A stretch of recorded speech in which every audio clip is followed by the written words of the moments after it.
I am Heidi Lopez, and I am here with my colleagues from MARP Language Services, and we're here to interpret in English, Spanish, and Haitian Creole. I will give you instructions. I will start in Spanish, and then I will go back to English, and my colleague will do them in Haitian Creole. Buenas tardes, bienvenidos. Yo soy Heidi López, estoy aquí con mis colegas intérpretes. Vamos a ofrecer interpretación en español, inglés y criollo haitiano. Si ustedes necesitan equipo, por favor, acérquense a la mesa que está arriba y les van a dar su equipo de interpretación. También tenemos disponible también para ustedes la interpretación a través de nuestra línea de teléfono, si la quieren apuntar, 786-665-8802. Simplemente marcan ese teléfono, lo voy a repetir, 786-665-8802 y se pueden conectar en el idioma de su preferencia. Good afternoon. As I was saying, we are providing interpretation in English, Spanish, and Haitian Creole. If you would like equipment, please go to the top of the stairs, and there you will receive it. We are also offering interpretation through our telephone line. So I'm going to give you the number, 786-665-8802. When you call, you will have the option of selecting the language that you prefer to hear the presentation in. And now I am going to pass the microphone to my colleague, and I wish you a happy afternoon. Thank you. Bonsoir tout le monde, bienvenue ici là et avec collègue moi aujourd'hui à nous interpréter pour nous session ça en créole haïtien d'après engagement que PAMM prend pour lui offrir opportunité à tout le monde pour participer activement dans session que y a fait. Si nous avons besoin d'appareil pour écouter en créole, s'il vous plaît, montez sur tête escalier, n'a pas une table qui gagne un monde qui peut aider nous jouer un petit appareil interprétation. Si nous avons gardé dans le confort nous ou bien si nous avons préféré utiliser téléphone pas nous pour nous écouter session aujourd'hui, nous avons toujours composé numéro 305 901 26 92. Numéro encore c'est 305 901 26 92 pour nous entendre interprétation pour session jeudi en créole haïtien. Merci et bonne participation.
right, good afternoon, everyone. Welcome to the Pérez Art Museum Miami. I'd like to thank you all first for joining us today, both here at the museum and also to those that are watching live on YouTube for the premiere of PAMM's first self-produced documentary, Marking the Way Home, featuring artist José Parlá. My name is Marie Vickles. I'm the Senior Director of Education here at the museum, and welcome. Today's film screening is providing us with a moment to reflect and learn more about this very special Miami-born artist and his first large-scale museum show in his own hometown, which features a new series of works and a live site-specific mural. The exhibition, thoughtfully curated by Maritza, Lacayo, has transformed the gallery into José's studio and honors his deep connection to both personal history and creative expression. If you haven't already seen the exhibition today, I encourage you to check it out following today's film. Our program will delve into José Parlá's early years, his profound struggle with COVID-19, and his deeply personal return to Miami through his first major exhibition at PAMM. The film will be followed by a Q&A with the artist, PAMM Associate Curator Maritza Lacayo, and filmmaker Lazaro Llanes. And if you are a lover of film, you're here today with us, so maybe you are. Or if you're a lover of art, Caribbean culture, and more, I invite you to join us next Thursday, May 29th at 7 p.m. for the Third Horizon Caribbean Film Festival opening night screening and after party. More about that is on our website if you have any questions, or just find me after this program. A few acknowledgements before I pass the mic. I'd like to thank the incredible team of people that are working to produce our PAMM education programs like this one today. I'd like to acknowledge David Miller, Education Manager, oops, he has a new title, Manager of Adult and Public Programs. Thank you, David. Our world-class audio and visual team, Denise Faxis, Andrew Bird, and Jose Choque on video and cameras. And everyone else that supports in the museum, from our front desk to security to the folks in our administrative offices. It really does take a team, so thank you. We couldn't do this without you. All right, and now for our program, I'd like to pass the mic to Alexa Ferra, Senior Director of Marketing and Communications, who conceptualized the idea for this documentary project and brought it to life. Congratulations, Alexa.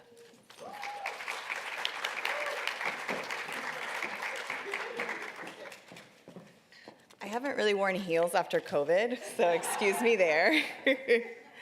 Good afternoon. I'm Alexa, the Senior Director of Marketing and Communications at Pérez Art Museum Miami, and I am so thrilled to welcome you all here today. Normally, I'm very much behind the scenes. No one really knows me. I'm, with my team doing photo, video, and promoting the museum as a whole. But today, I could not miss the chance to introduce you to this wonderful film that my team created entirely in-house, Marking the Way Home, our very first PAMM documentary. While we've partnered on film projects before, we worked with PBS on a Cristo show in the past on documentary, we just have never done it all in-house. It sounds kind of maddening when you think about it, really, to have kind of like a one-man show, Lazaro Llanes here, doing production, filming, editing, directing, color correcting, everything under the sun that a team would do. This one man has done it all. So.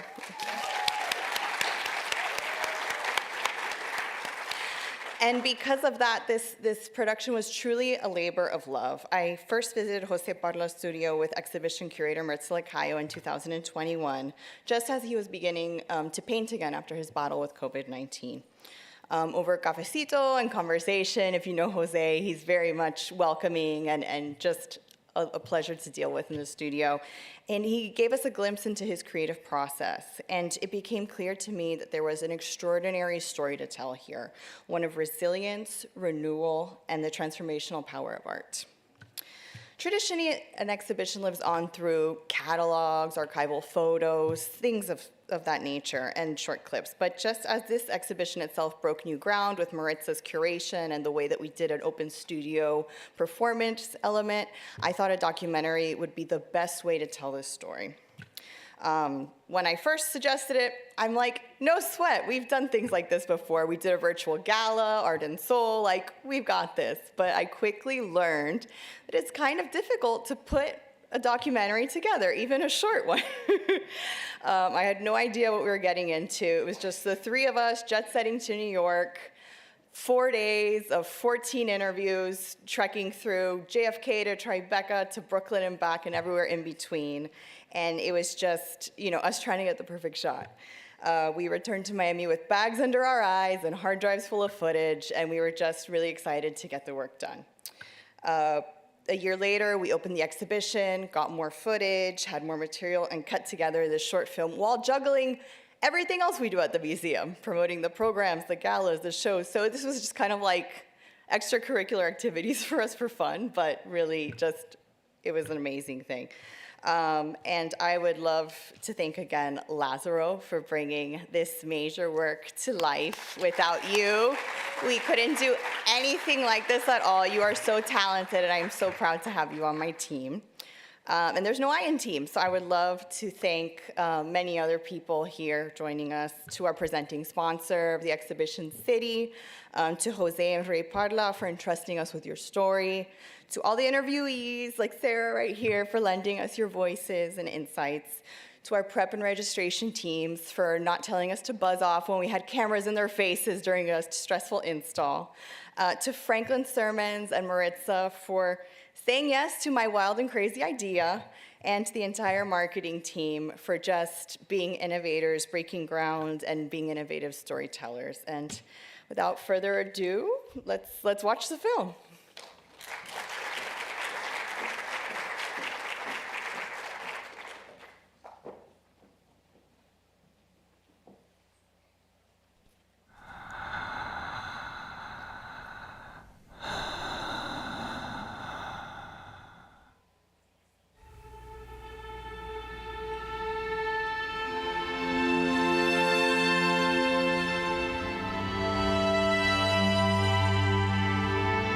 People always ask, how do you transition from painting in the streets to painting on canvas? For my generation, there wasn't much of a transition because I was keeping sketchbooks, painting on canvases, and also painting in the streets. To me, I saw it as art. There was no transition or division. Initially, one of the things that I've been reflecting on throughout my time here at PAMM and as a curator is the stories that not only are told here in Miami, but the stories that have been inspired by the city. And so to some people it might sound a bit strange that I would be interested in working with an artist who hasn't been living in Miami for quite some time, who's been living in New York. But the truth is that if you look at the work, you see Miami in it. And that was what initially drew me to bring this work home, to be able to tell the story in the city that really inspired a lot of the color palette and a lot of the subject matter. And I thought it was really important to remind people that we're living in a Miami now that has created and nurtured an environment where artists can live and work. But that hasn't always been the case. There have been a lot of artists who have had to leave the city and establish themselves elsewhere. New York is a pretty prominent example of that. But Miami doesn't leave you, right? Miami doesn't leave you, it doesn't leave the work. And I think José's work is a really good example of that, of the fact that he spent a lot of time here as a kid and that Miami remained with him. And so Homecoming is really about bringing the work home.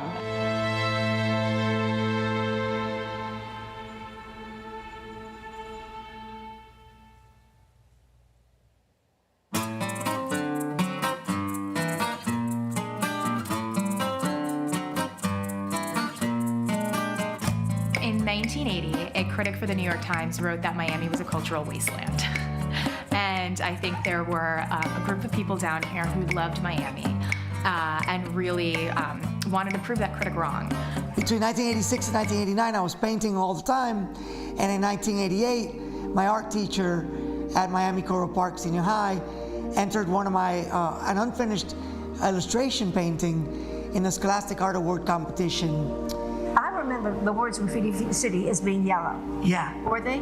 There was a lot of colors. It was Well, yellow down and here, red. the word Graffiti City was at the top. Yeah. And right underneath that, you start with the tops of the buildings and you move right down. It was a landscape of downtown Down, yeah, Miami. we saw it when we drove in. I said, that's Graffiti City, because the bridge was there, and all the buildings were there. But I hadn't seen a finished graffiti piece of yours. You're always there with the markers, and I'm thinking, this is going to be trouble. But of course, it wasn't trouble, but I was brainwashed to think that kids with markers were going to make mischief. But you didn't. You just made beautiful art. And that piece that you did, called Graffiti City, captured Miami absolutely perfectly. And there are the words Graffiti City in yellow. And I thought, for the first time in history, I think that we should enter a piece of graffiti into the Scholastics Art exhibit, which is the biggest in the country. But it was also extremely touching to know that his art teacher came to the museum, walked the show with him, and that she got to see the fruits of her labor too, right? And that's what makes arts education so important, is that you never know exactly how that will develop within a young person, and she got to witness that. And that got me to travel to Boston that year, which was the Nationals.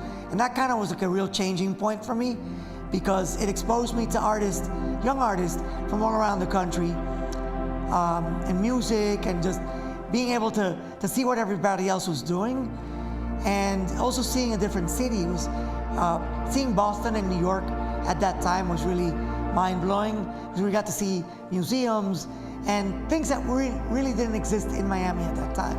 As an outsider, he didn't stop. Because he wasn't recognized, he didn't stop. The work kept going. The community of artists who were supporting each other kept going. And he was a young kid without much backing, it was a community that helped each other, shared with each other their drawings, shared tags, so community is super, super important for a young artist. And they should find it. That's a really important thing. So Jose's journey and my journey really came through a small library called the West 8 Regional Library on Coral Way and 97th, I think. And in that library, we had older friends who had an art show of breaking art, subway art, and their black books, really professionally done, with vitrines, framed work, paintings, drawings, watercolors. And so that gave us a context to understanding that the work that we were doing was important, and that it didn't only belong in the streets, that there was a possibility of transference. In Miami, there was very few opportunities, but around the age of 10, I got totally hooked on writing culture, and like what came down from New York, known as subway art, and all of that style was really taking off in Miami and had its own kind of developmental stages of Miami style. There are times where you're from a place and you had difficult times there, like I had difficult times in Miami. And there were times that I had a love-hate relationship with Miami. And many of terrific artists, Teresita Fernandez, and Jose had to move because the perception was you couldn't make a career in Miami. And I think that has shifted. But I would also say the talent was here.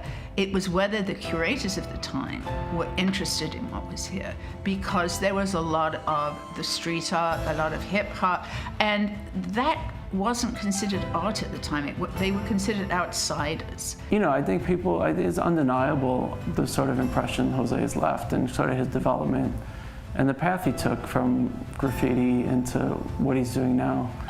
It's, I don't think it's an easy path. I think it's like there's a lot of hurdles, there's a lot of walls, glass ceilings put around you, and his persistence and, developing into the artist that he is today. His paintings have, his energy lives within his painting, and I have to say, he's an easy person to get to know because he always gives 100% of himself. I've always dreamt of sharing all of these years, the accumulation of who I've become, because, you know, I've changed so much. I left Miami when, you know, I was 15 years old. And I've gone back many times, but to bring the accumulation of who I've become through my painting and sharing my world view, my gaze on the planet and my aspect of living and mark making and creating with my hometown, I feel like I'm a messenger, like I'm sharing, but I'm also paying homage and giving thanks to what Miami did for me.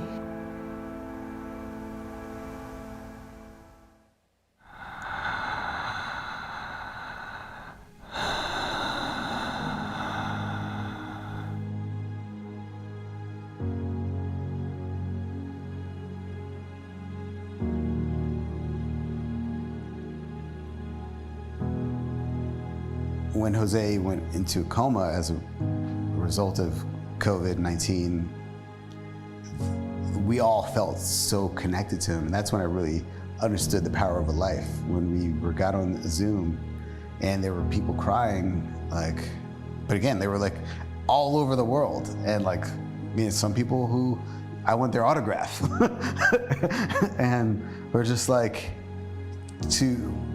to feel the love and to like know that how meaningful his life is to so many people whose lives mean something to others was really profound. Jose is one of those people who you long for as a friend. He's always there for you, and so it doesn't really surprise me to know that when he needed his artist community, when he was very sick with COVID and in the hospital in a coma, all of his friends turned out for him.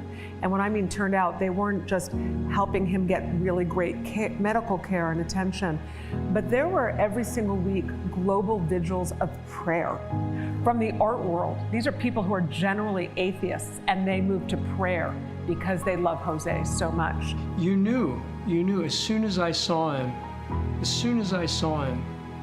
his strength and his character was there. He couldn't move, he couldn't talk, but you could just see it was Jose, and nothing was going to take that away, not even COVID. And I just felt it. And you know, you of course a little fearful that it's just a feeling maybe, but it really came true. And Jose is Jose, and Jose will always be Jose. And you know, that's the strength of his character. He has so much energy inside of him that is about positivity, looking from the dark to the light. His work is what saved him as well. He was working while he was sleeping. I think artists work 24/7. No one can tell you that, oh, I just take my 9 to 5. No, you may go to your studio from 9 to 5, but you're working 24/7. He put it up a notch and went into high gear. That's how invested he is in his work, that even under that state, that condition, he was not able to lay down his brushes. And it was almost a rehearsal while he slept for what he was intending to do.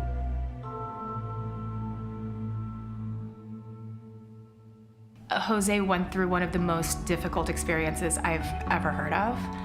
And the way he approached it and the way he used his art, I mean, one of the first things he did was to ask for a pencil, to ask for paints.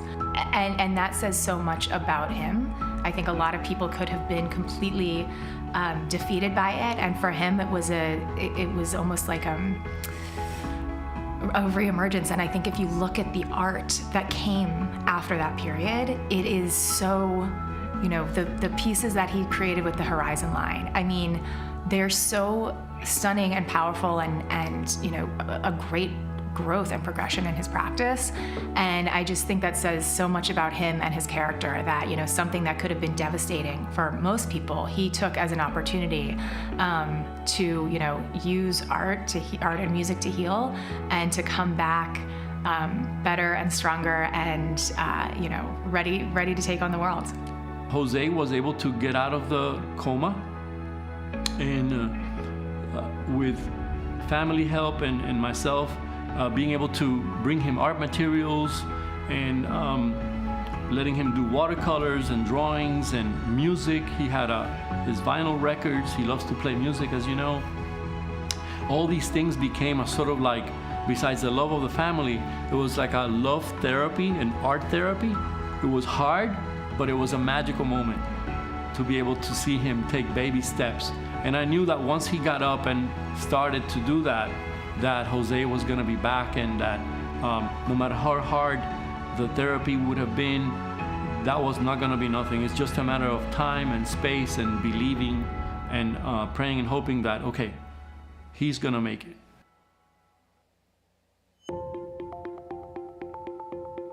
In terms of how Jose's work has changed since the illness and since that time in the hospital, to me, the works feel significantly more personal.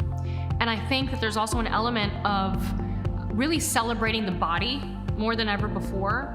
And anyone who has seen Jose paint is aware of the fact that it's a very physical thing. There's a lot of jumping, there's a lot of movement, it's almost like a dance, and so that inspired the open studio. But I would say that this body of work, it references the body in a way that I don't think I had seen before. A lot of the gestures are reminiscent of veins, reminiscent of the actual things that keep your body moving, right? The diptych is a reference to his lungs, and so what you're seeing is his lungs in action, his lungs healing post-COVID. So the work to me is incredibly hopeful in that it references that healing, and it allows for us to really understand what that journey was like for him. You know, we'll never really know, but it gives us an insight. And that's really what visitors seek, right? Is a way to connect with the artist through the work.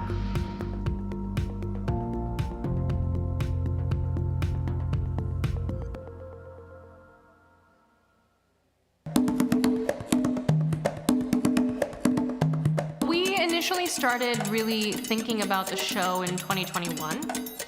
And I visited his studio with the intention of just talking to him about whether or not he was interested in having a show at the museum and what that show could potentially look like. And so, of course, the initial conversations are absolutely nothing like what the show ended up being, right? The process is always long and it requires a lot of brainstorming, and we change our minds and we shape-shift the show into what we believe will be the very best idea, right? The best iteration. And so we initially just kind of started thinking about what it would mean for him to come back to Miami and reflected on that, but we didn't have a specific idea.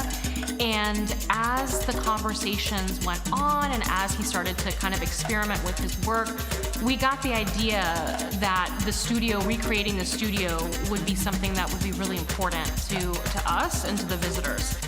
Homecoming to me is, of course, coming back to the place where I'm from, but it also is philosophically about the body as the temple, as the home, and the notion that every single person looks at homecoming and looks at the temple totally differently. And being from Miami is also being from a region that in the United States is representative of Latin America and the Caribbean. So for me, it's an homage for me to come back and have this conversation about the places I've been while always keeping home at heart. And that wherever I've been throughout the world, I'm being representative of the place that I'm from.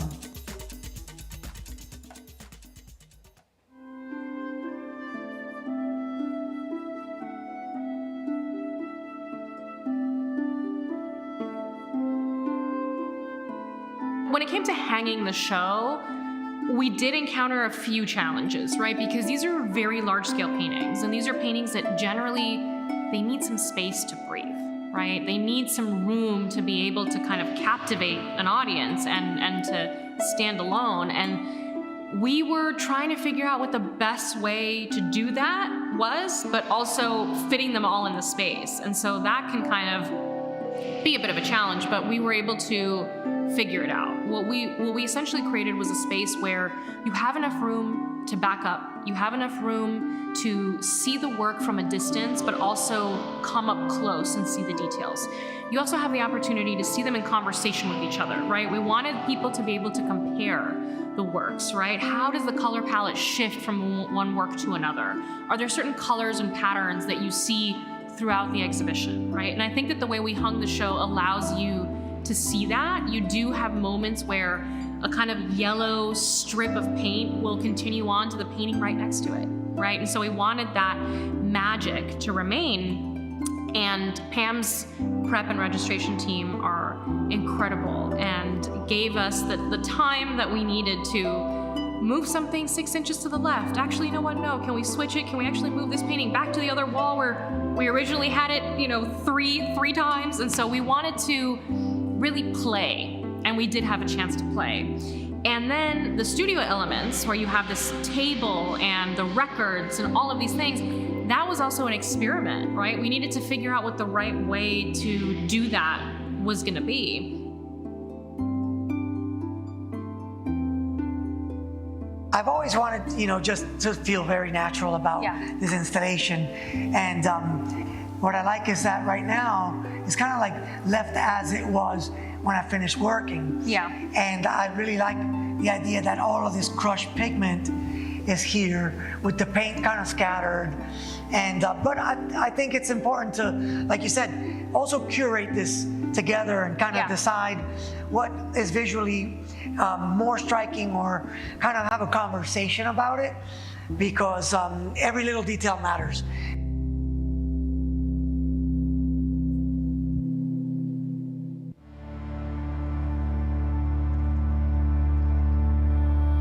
What the show is about is the power of abstraction, but how abstraction can take certain gestural mark making and how it weaves together color, geographies, history, collage, and the element of layering, the process of layering memory through paint, and how paint itself is, as a medium that is morphing, that it's changing, and that throughout the last few years that I've been working on this body of work, the layering process itself is as challenging as life itself. The thing I love about Jose's work is that, for me, I can see where exactly it came from. I've watched him grow into it over the years, and just from early mark making and tags, and seeing that become more of like a hieroglyphic that gets more and more abstract.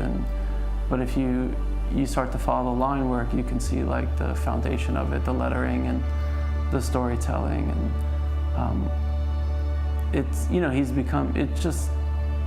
been on this path for a long time, but I think he's developed a lot in material and execution, and it's just gotten so rich over the years. Jose has a masterful technique. Artists love him, not just for the person that he is, but they love and appreciate deeply his masterful technique in painting.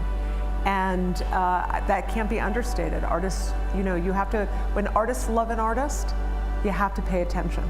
And he's one of those artists that other artists have great respect for, because he's excellent at what he does.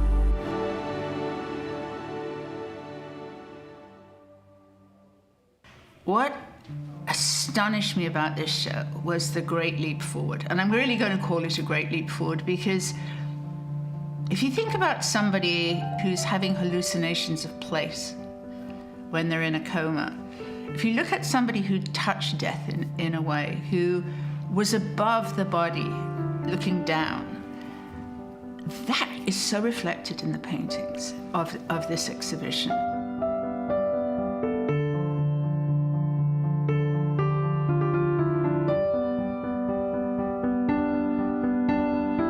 Transition becomes very clear from someone who was working initially on walls in public spaces to then kind of recreating the layers of those walls in a painting.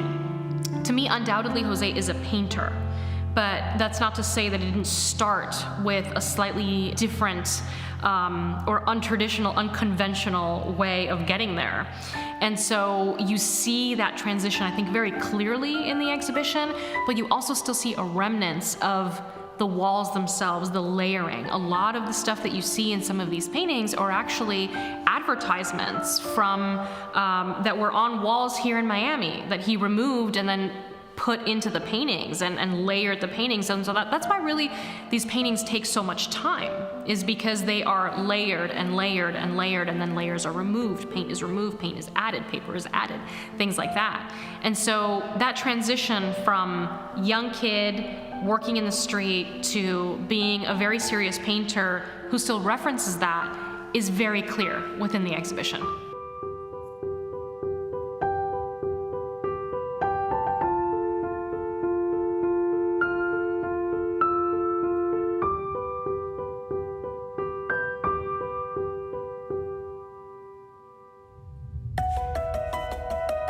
Art has so many ways of defining itself, and these works are not immediately comprehensible as a kind of clear idea of art. At first, your first reaction is just kind of big and wow, and there's lines and things, but the closer you get to them, the more you see of how human they really are.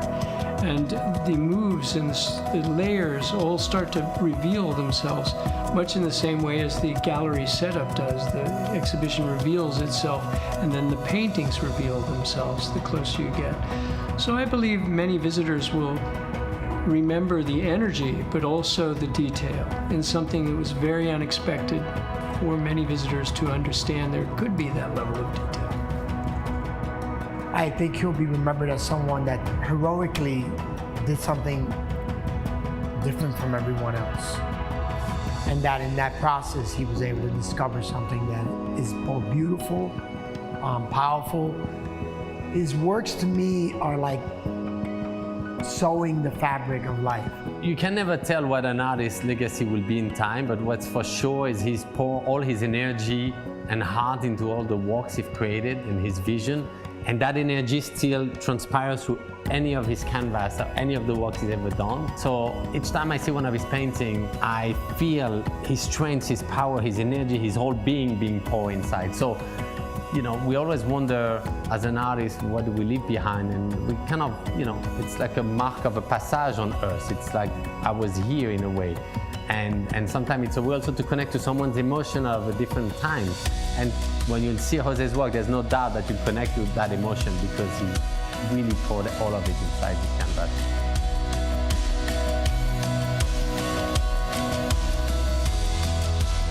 This exhibition, from the very fluid ideas that we had back in 2021 to now, you know, it just makes me extremely proud because so much work went into this, but it wasn't possible without having a certain faith in the community, in the city of Miami, to welcome this show with open arms and to believe truly that it is a part of Miami's history.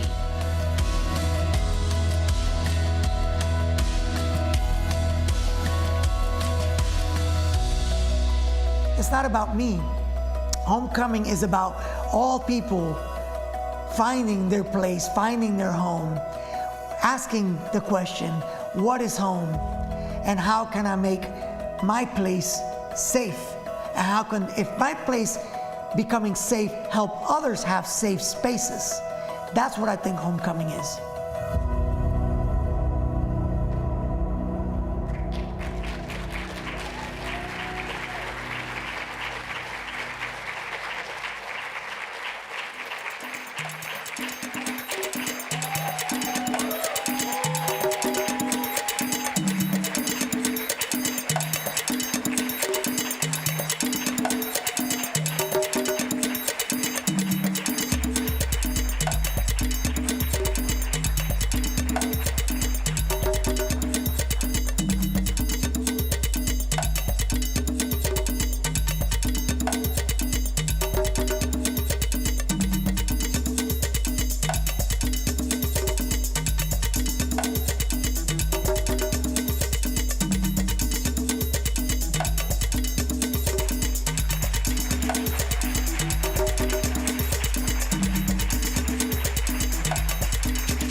Hi, everybody.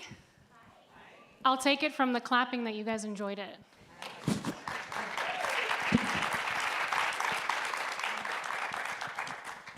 So just to transition over to this conversation and to echo some of Alexa's thoughts, I figured I'd start off just by explaining that the studio and that Jose is what inspired this, right? We haven't done this before. This was a completely new learning experience for everybody. I had no idea what I was doing, so neither did Alexa. Laz did, but the rest of us were just kind of tagging along.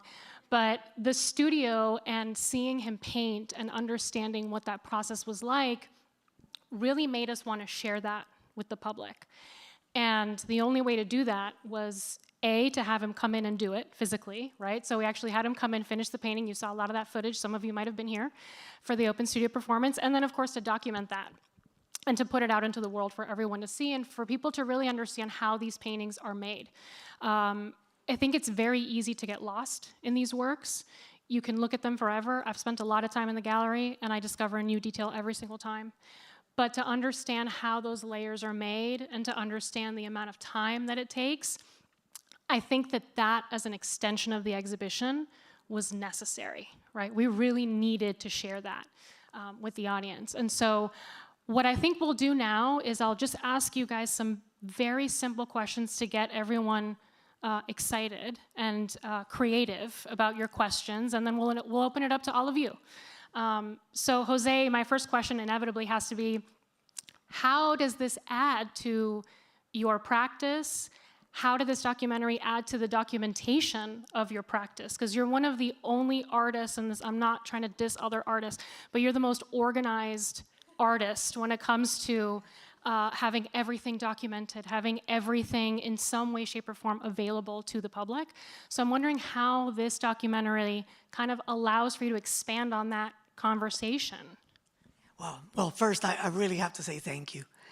I'm touched. I'm really touched.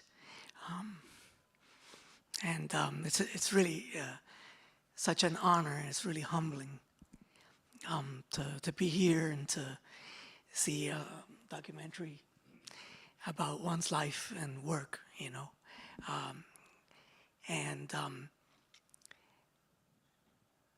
So many people, it takes such a huge amount of support and the courage of people to believe in me and to give me this platform. So thank you, and all the team at PAMM, my dear friend Sarah Harrison, who supported us so much, and Franklin Sermons, and Lazaro Llanes, and Alexa Ferra, my brother José Parlá, who is one of the reasons why we're so organized. We're, since we were little kids, to answer your question, we had this mentorship that was built into the underground culture. We came out of something we call being writers. And later on, the newspapers called graffiti art. But within that underground community, we looked to the sort of older artists who mentored us. And they came from New York and Philadelphia, and they were coming to Miami in the late 70s and early 80s. And they really had a deep foundation of making art, practicing the arts, not only on walls, but keeping sketchbooks, photographing everything, and keeping albums. There was a thing called a writer's album. And we actually did a mural in Miami in the late 90s where we organized a long wall along I-95 with all the old school original writers of Miami to tell the story on that wall, and we called it a writer's album. And that idea comes from these documentaries that were done in the early 80s. I would urge you to see it if you haven't seen it. One is called Style Wars by Henry Chalfant and Tony Silver. And an anthropologist photographer named Martha Cooper, who kept photographs from the 70s and 80s of New York, the movement that was coming out of the subway art system. And then here in Miami, we took those cues, and my brother, Ray, was known in the 80s as having a deep collection of photography, because back then you would go around with a 110 camera. And, you know, you'd go to like your Eckerd Drugs and develop it and then put little albums together, and sketchbooks and albums became just as important as what you painted, because you remember, you would paint something at night and go early in the morning and take the picture and get out of there quickly so no one would catch you taking the picture, because what we did was illegal. And you know, it's this fueled this relationship with the city, because we were doing something that later we learned was a type of psychogeography. We were learning about the city. We were keeping notes about how to get in and out of places, you know, how to not get in trouble. Meantime, a very dangerous city. Miami in the 80s was riddled with crime. And there were times where we would get shot at and chased. And I once got shot and survived that also. And so this energy, and you know, that documentation comes from having this experience, this knowledge that the life we were living was important, because we were in the fringes. We weren't accepted into the art world. Back then, if you wanted to see a gallery, you'd go to Coral Gables and they didn't want you in the building. You were looking at a Picasso or a Mata, you know, a Roberto Mata, astonished, and they say, "You get out of here." There weren't a lot of galleries. You know, the Center for Fine Arts Miami became PAMM eventually. You know, there was this separation, and so I think the documentary is a reflection, a really great reflection of what we thought was important, and a stage where we weren't giving the opportunity. We thought one day when it comes, we have this arsenal of photographs and sketchbooks and information. And I think one of the things that was really important for this documentary was for someone to do it who could capture the essence of Miami and to really understand what to do with a lot of that archival footage. So a lot of the things that you see in the documentary, those are all things that Ray sent to us, right? Archival footage of either the city or of Jose painting, and so we were able to embed that, and the documentary would not have been able to be made, really. It wasn't possible without all of that, without thinking ahead in the way that Ray did. And as Alexa and I were discussing the planning of the documentary and talking to Laz, we were like, okay, Laz really is perfect for this. Like, Laz is the perfect person to be able to tell this story, and it just so happens that, you know, we have access to work with Laz. And so, Laz, I'm wondering if you can talk a little bit about what the process was like, the filming and the planning, but then also the editing. I know that you describe yourself as an emotional creator, and I'm wondering how you feel like that came through and what it is that you wanted the audience to get from the final edit of the documentary. Well, first I want to thank everyone for being here. I know it's Memorial Day weekend and you could have been anywhere else, but you came to see this film and we appreciate it. And also, I'm not a public speaker, so bear with me. You are now. Yeah, I have no choice. I will say, in terms of, I do remember when Alexa and you approached me about this project.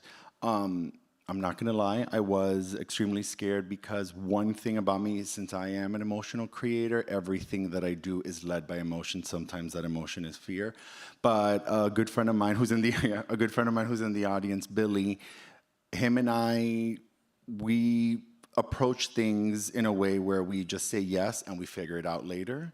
And that's exactly what I did. And in terms of my process of filming, I don't really enter a project with a very structured process. My process comes to me as I start filming interviews, not so much B-roll, but interviews, seeing what we sat with 14 interviews in 4 days. So as these interviews, when we first entered the project, we really didn't have any idea what we wanted the film to be. We knew that we wanted the film to be an extension of the exhibition, but at the same time, we were not exactly sure what direction we wanted the film to go. As we started to capture the interviews and we started to see what everyone was saying about Jose's practice or Jose himself, that started to inform me in terms of how I was going to piece this together. But I will say, I was a small component of that. I think, Alexa and Maritza really were the leading charge of this.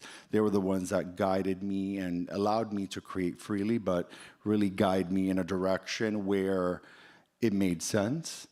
And I mean, I don't know if that answers your question fully, but again, like I said, me being an emotional creator, everything comes to me as I'm creating, as I'm really in the editing stage. Once I'm capturing content, once I'm sitting down, capturing interviews, nothing really is formulating in my head. But once I start editing and once I start adding music, that's when everything really starts to take shape for me. Well, and the fact that you're from Miami and that you knew and understand. Yes, I think community. one of the things when we went to New York and we started to sit down and talk to people, especially when we sat with you in your studio and we started to talk to you, when you mentioned that you went to Coral Park Senior High with Ray, you mentioned in the film the West State Regional Library. I want everyone to know I currently live there. I live 2 blocks from the high school where he went. I was supposed to go to that high school. So I think one thing that became very clear to me was that I felt in the beginning I was not sure, am I the right person to build this film? But as I started to talk to Jose and to Ray, I realized I think I am the right person for this film for the simple fact that not only am I writing a love letter to the institution, to your legacy, but also to the community that you lived in, which I still currently live in. So that to me was very special. I think something that was really organic was for 3 years, Maritza and I had many conversations, many visits, and during those conversations, we also talked a lot about, I had this idea in my head, like the homecoming was similar to what Marco Polo did, like went all over the world and gathered all this information to bring back to where he's from to share. And that meant the community, not only in New York, but friends from all over that had informed my life, my work. It was now gonna come, it's gonna kind of filter through our conversations. And Maritza reached out to me and Ray and said, what questions do we have, do we guide to translate into interviews for interviewees? And we started thinking about who to invite. And I'm just so grateful. I mean, I have to say thanks. I mean, Sarah, Ann Pasternak, who's the director of the Brooklyn Museum, Hank Willis-Thomas, Cause, JR, Lee Quiñones, everyone's so busy in their own lives with so much projects. But there's so much that we've all built together. When I started thinking about reaching out to Judith Mata, who's my high school teacher, I was like, how do I find her? I hadn't seen her in over 10 years. And before that, I hadn't seen her in like 25 years. We had done a show at Young Arts in 2006, and I invited her to that. But that phone number was no longer working. So I started searching, and there were many Judith Matas in Florida. I left messages, and days later, almost, the show was about to open here in Miami. And I got the phone call, and I heard her voice. Miss Mata, oh my God, you called me back. And can you come to the museum? She's like, Jose, I'm 91 years old. I don't drive. And I'm gonna see if my grandson could bring me. And it was amazing. Her grandson brought her. And Laz, I was like, Laz, we gotta film this. And then we filmed her. And that was really organic. It was just something I really dreamed of making happen. Because we've talked so much about the importance of education at a time like this. The importance of showing that love to the teachers that, you think about, public school teachers. It's a really tough job. She was really brave coming to school every day. It was like, the FBI raided my school. They found Uzis, machine guns, drugs in the school. And they would show up every day to work and get paid very little. She created an after-school program so that we could, have a little bit more focus. There's a lot of love that is being translated in this film, in this exhibition, and in the gesture of, wanting to, bring me back after having left so long ago. And that's why I kept thinking, I survived this. There's a reason why I survived. And the message is greater than myself. It's about community. The paintings that you see that Sarah talked about having this landscape, they were inspired by mycelium, and scientists call it the Earth's natural internet. And that mycelium sends nutrients through its fungus system into the roots of trees. For when one tree is getting sick, one tree sends nutrients to help the other tree grow. And that's exactly what we are to each other. We're interdependent. We need each other to get well, to survive, to make society better. And that's the overall message here that I think all of us do in the arts, not just the artists, but you who support the arts. And there's so much organic feeling that translates in this collaboration. This is ultimately a major collaboration. Yeah, and I think you can see and you can feel the love in the film. And every single person that we asked to participate said yes.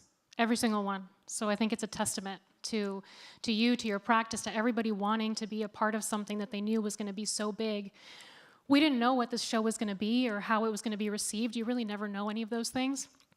But again, we needed to have a certain faith in the community that it would open it, its arms and really allow for us to feel embraced in that way.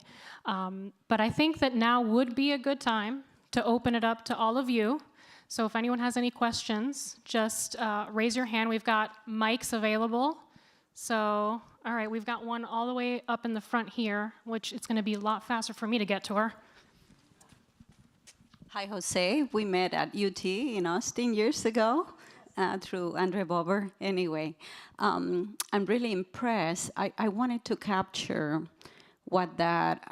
did you have an out-of-body experience when you were in coma? That's a great question.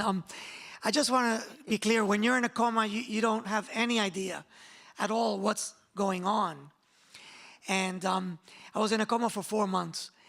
And I had a stroke near the end of those 4 months. They thought I wasn't going to make it. My brother was in constant contact with about 4 different doctors. One of the doctors, her father had just died from COVID, and he was a painter. And she was very emotional and said, your brother has this stroke, he might be paralyzed, he may never paint again. So there was all this emotion happening I was unaware of, and my family was experiencing, that my friends and my community were experiencing. When I woke up from the coma, it wasn't an automatic sort of fast awakening. There was this process that was very surreal. I woke up, everything was blurry, I didn't have my glasses on, and I was completely sure that the doctor and the nurse was the pilot in an airplane and a stewardess in the airplane. Because I thought I had just landed from a long, long trip from Sydney, Australia, back into New York. Because my mind somehow was convinced that,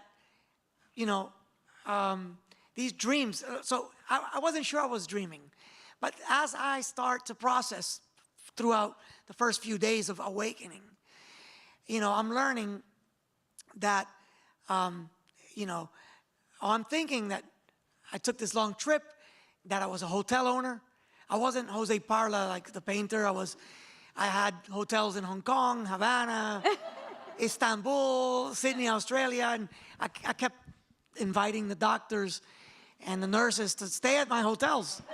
I can't believe you guys, you saved me. You should come stay, bring your family. We have the best food. Make sure you have the best room. And, the psychologist said to my brother, don't tell Jose he's not a hotel owner, because we need to smoothly break the news to him of who he is, and he has to slowly come back. And then I had lost 60 pounds, and I was badly atrophied. I couldn't stand, I couldn't walk, and my beard was down to here, my hair was like that, and it was a real different person that I didn't even see myself in the mirror for a month. When I saw myself, I thought, wow, I'm intubated, I'm walking around with oxygen tank when I'm learning to walk again. It was like this process.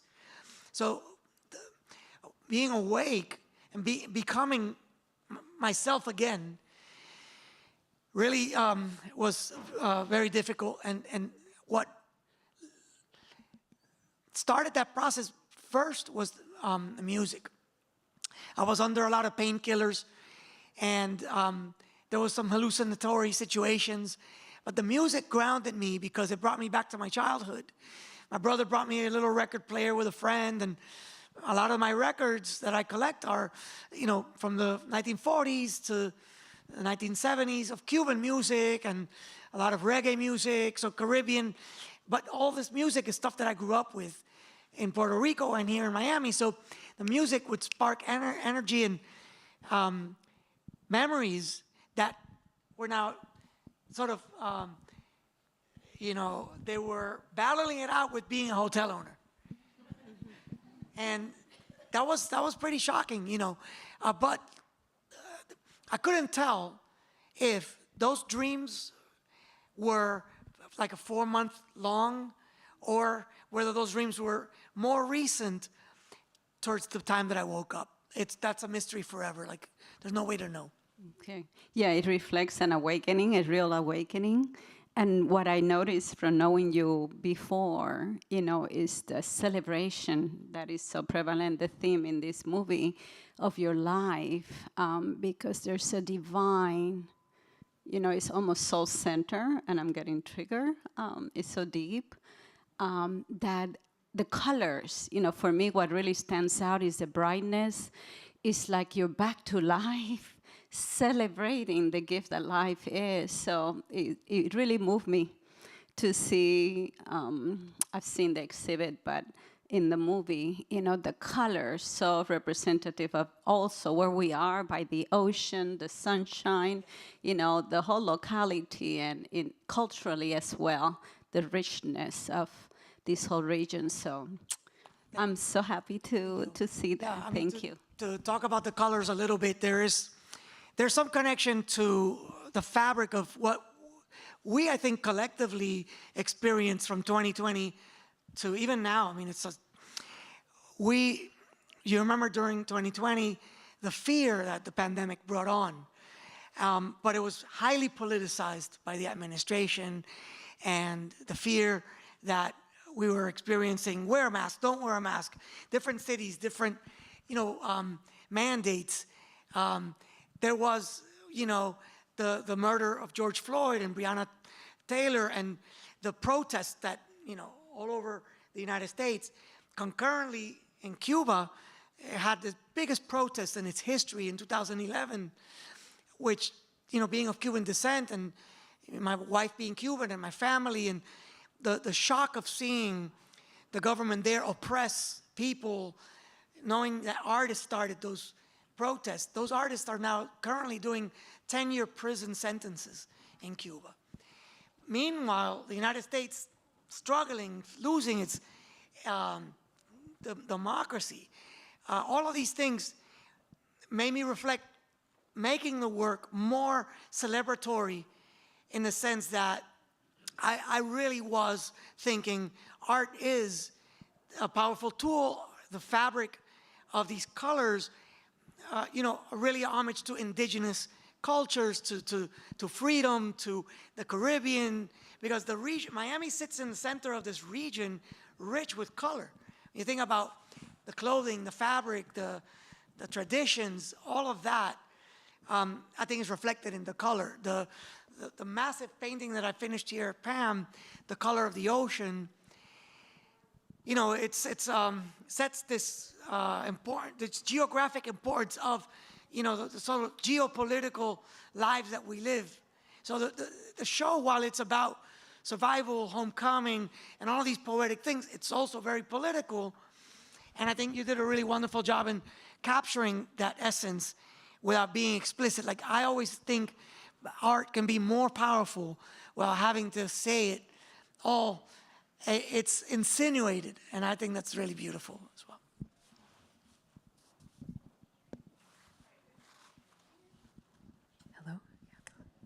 Hello, I'm Billy, by the way. I just want to say congratulations to all of you. What a beautiful film. And Laz, what a personal expression I saw in the filmmaking there.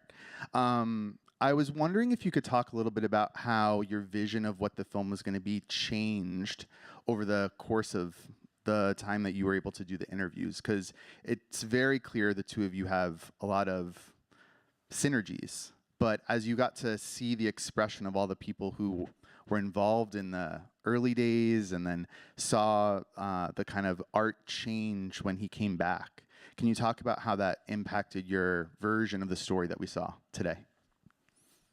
So first, I just want to say, touching back on Jose talking about him thinking that he was a hotel owner, I was going back and forth whether or not to put that in the film. We did have that, but that needed its own movie, so we didn't. Maybe the sequel. But we did have that, and I really, Alexa, Maritza, I was struggling. Do I put this in? I can't say this in 10 minutes. This needs its own. I will say, so we filmed all interviews a year and 2 months ago. So when we went to go film the interviews, the show wasn't, we were nowhere near installing the show. So basically the questions that we were asking everyone were more about Jose, Jose's legacy, their interactions with Jose, their relationship with Jose. And we loved all of that. I think when things shifted for me was when we started to install the show.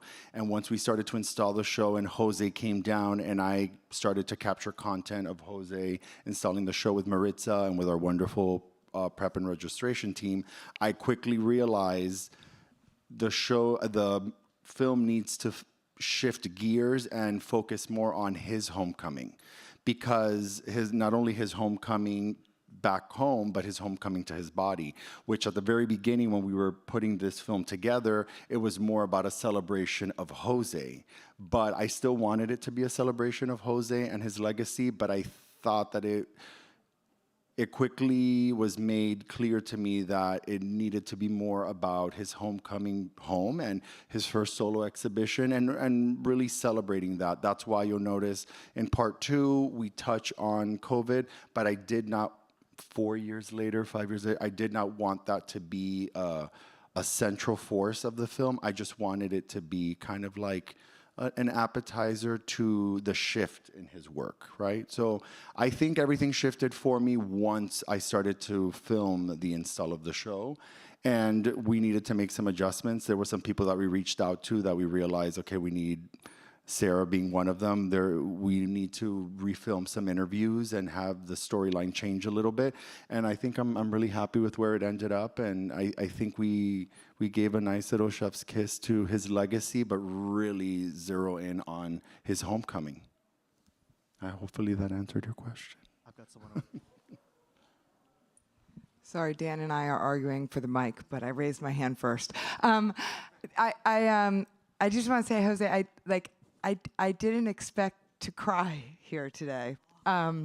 Lazaro, what you captured in Jose's story was just phenomenal. And to see all of the community that came together and rallied around you, I mean, I think back to when I got to spend more time with you because of Sarah Arison and the show at Young Arts, and to see Maritza, come to Miami and go to your studio, and Alexa having the brilliant idea of doing this, and Lazaro, you pulling everything together. It's just, I mean, this is why we're all in the arts. This is why we're passionate. You are changing lives with this film and enabling other people to see the world through Jose's eyes, and it's incredible. So I'm going to hopefully share this, or not hopefully, I am going to share this far and wide, but I wanted to ask, because I think for those people that know you and new people that have met you through this today, I think we're all behind realizing whatever your dreams are. So what do you want to manifest next?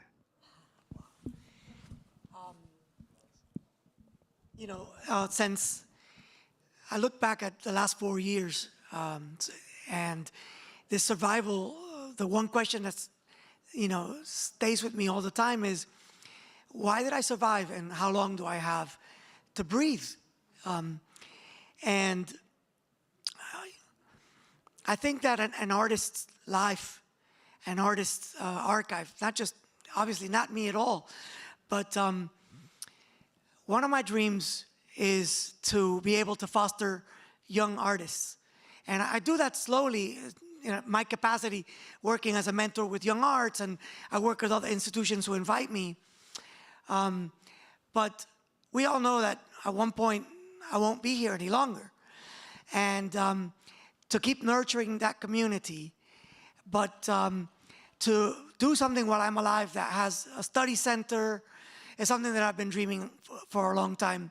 I've built, this community in New York, and my studio can one day become a foundation. And I'm a big fan of a lot of foundations like the Joan Mitchell Foundation, Robert Rauschenberg, and the Warhol Foundation, who, through their work, they're able to support future generations.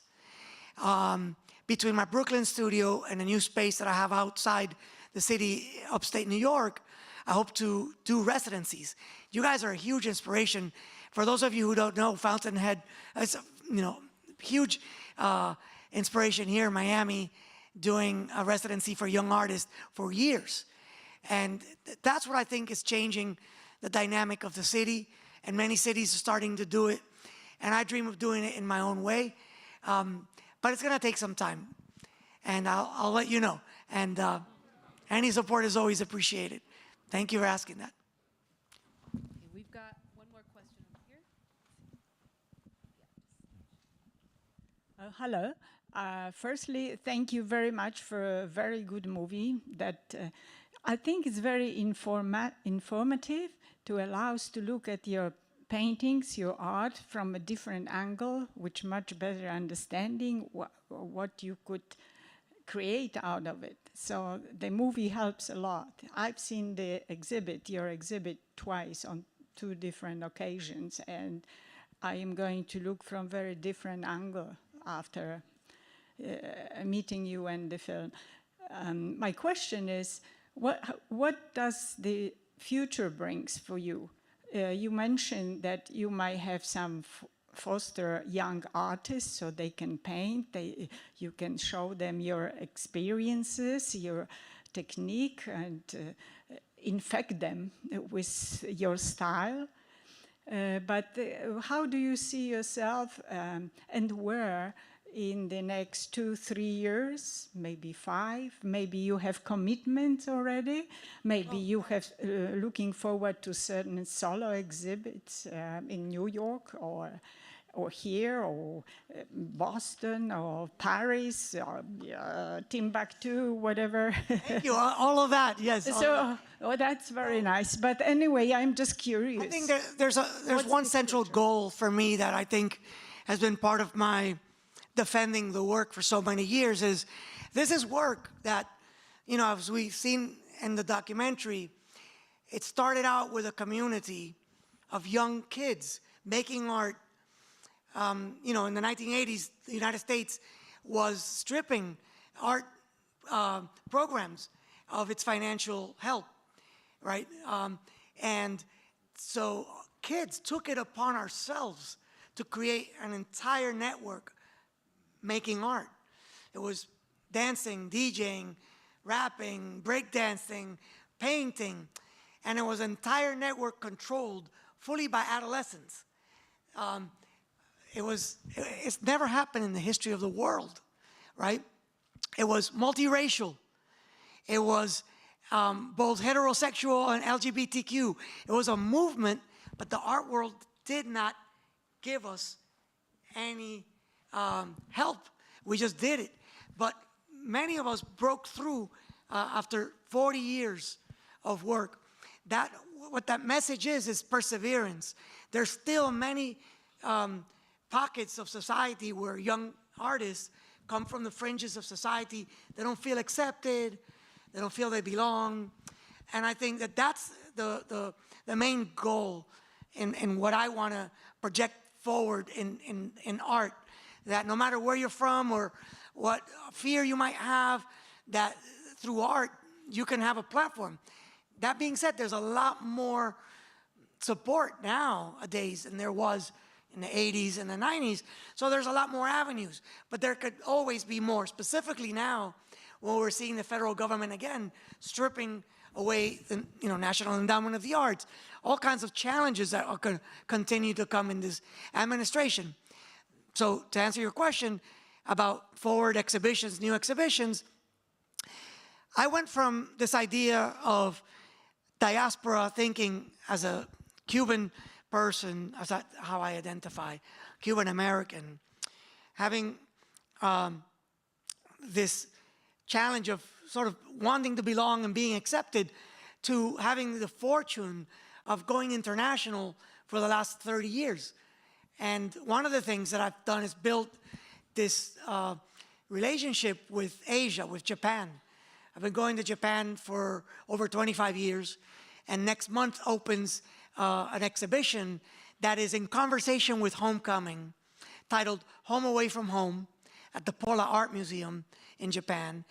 And there I'm collaborating for the past 25 years with ceramicists, graphic designers, fashion designers, other painters, and we're exhibiting this relationship that focuses on the international connection of making a home somewhere else, focusing on the elsewhere community and the power of being from elsewhere, yet being connected to someone so far away, different culture, different religion, but still being able to communicate even though you don't speak the same language.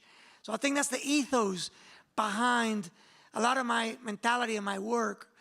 Here in Miami, I remember, and there's a friend of mine here that was part of it, but there was a group called the Global Tribe. It was a DJ group. There was a lot of artists. There was a lot of people. And even from back then, there was this awareness that everyone belonged and that we were accepting of each other no matter the differences. So that's the main goal. That's the main message in what I want to do. And opportunities arise, and they will continue to. And when they don't, then we'll make things happen as artists. Yeah. Bless you. Thank you for that question. We had one last question right here in the front.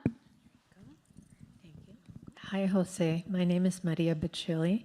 I'm a trustee of the Pérez Art Museum. I'm also a very proud owner of one of your works. Thank you. Thank you for your support. I'm very excited to be here today. Again, congratulations to everyone.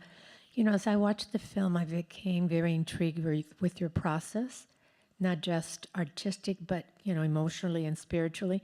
So when did it happen that you, as part of this Young Street Collective, said, I can be an artist, and made the transition? Do you remember that particular time? Well, it was something that was part of it was a tradition that existed already in New York in the 70s.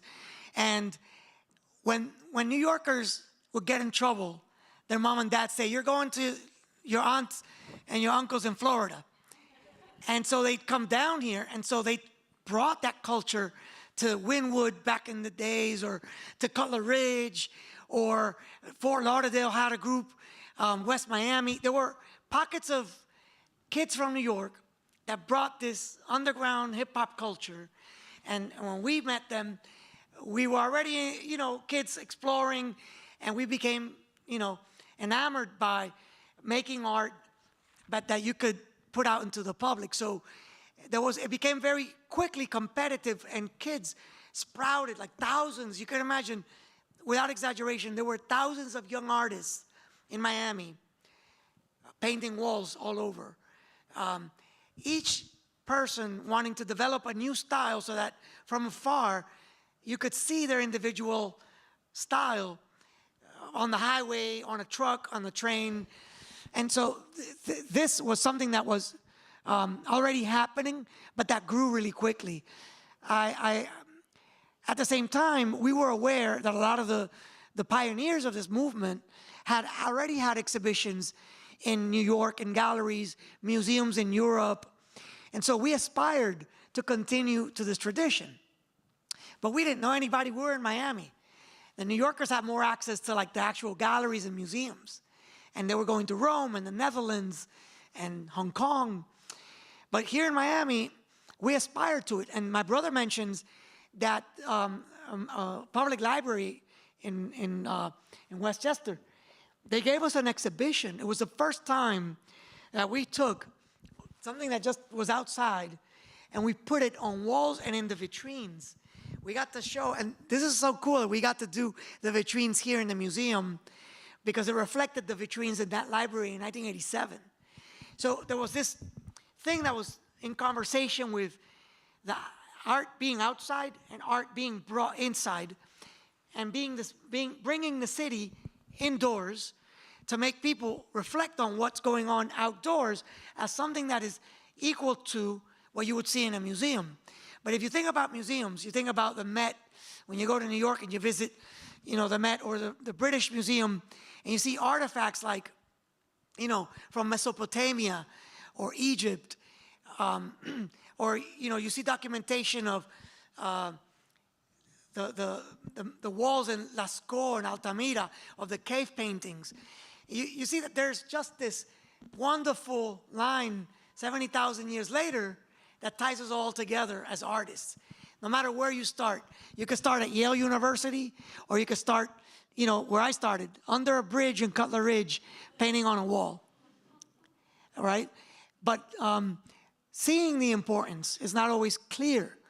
And having that uncle tell you that's good, and that teacher recognize you, like my teacher did enter me in the Scholastic Art Award. That got me a scholarship to go to Savannah College of Art and Design. The painting teachers weren't very accepting of what I was doing. They said to me, this is trash, it belongs in the street. And I have a story that I think really was helpful for me. Is I was pretty hurt by that, and I walked out of the class and I went to the school library. I didn't know that there was a photographic exhibition, black and white photographs by Robert Rauschenberg of New York streets. He was photographing Soho and Tribeca in the 1960s. One of those photos stood out because it was, out of all the street photographs, there was one of a studio of who was his very close friend, Cy Twombly. And if you recall, his work had this almost childlike layers of writing and calligraphy.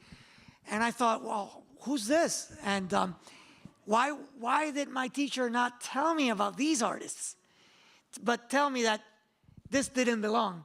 So I went into the research mode, and I got Cy Twombly books, Rauschenberg, Joan Mitchell, Tapies from Spain, and I took all those books back up to my painting professor, and I put it on his desk. I said, why didn't you tell me about these artists? And that started this relationship and conversation where then I could bring my street work into the criticism of the classroom. Before, he wasn't having it. So that was, that was a very important time for me. I was 16 years old because I never finished high school. I went from the 10th grade into SCAD because of that scholarship that I received.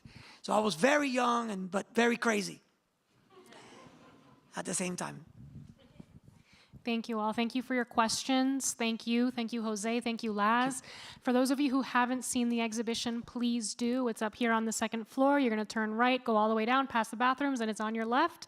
For those of you who want to take a piece of the exhibition home with you, visit our gift shop. We also have a pop-up right here. We have books, we have T-shirts, we have prints. We have everything. We have everything. So thank you all so very much. Thank you.